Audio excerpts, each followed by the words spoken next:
বরিশালের মেহেন্দিগঞ্জ পৌরসভার রাস্তাগুলির বেহাল দশা দেখার কেউ নেই। দীর্ঘদিন সংস্কার না হওয়ায় বেহাল দশা বরিশালের মেহেন্দিগঞ্জ পৌরসভার বেশিরভাগ সড়কের। সামান্য বৃষ্টিতেই সড়কে তৈরি হয় ছোট বড় গর্ত, প্রায় ঘটে দুর্ঘটনা। স্থানীয়দের অভিযোগ, দীর্ঘদিন ধরে সড়কের এমন অবস্থা হলেও সংস্কারের উদ্যোগ নিচ্ছে না সংশ্লিষ্টরা। মেহেন্দিগঞ্জ সদর ইউনিয়ন ও পৌরসভার 9টি ওয়ার্ডের হাজার হাজার মানুষ যাতায়াত করেন এই সড়কগুলি দিয়ে। কয়েক বছর ধরে সড়কগুলি এমন বেহাল অবস্থায় রয়েছে, দেখার কেউ নেই।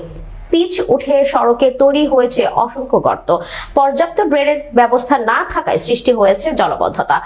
এই চিত্র মেহেন্দিগঞ্জ পৌরসভার পাতাহট বন্দর, দুর্গাপুর, কালিকাপুর, অম্বিকাপুর, সোনামুখী, চরহোগলা, বদরপুর, চুনারচর সহ পৌর এলাকার বেশিরভাগ সড়কের এমন অবস্থা। সড়কের কোনো সংস্কার না হওয়ায় চলাচলে পোহাতে হচ্ছে ভোগান্তি। সামান্য বৃষ্টিতেই সড়কে জমে পানি, প্রতিদিনই ঘটছে দুর্ঘটনা। স্থানীয়দের অভিযোগ, দ্বিতীয় শ্রেণীর পৌরসভা হলেও কোনো উদ্যোগ নেই সংশ্লিষ্টদের। মেহেন্দিগঞ্জ পৌরসভাবাসীর দাবি, শুধু আশ্বাস নয়, সত্যিকারের সড়ক মেরামতের উদ্যোগ দেখতে চান তারা।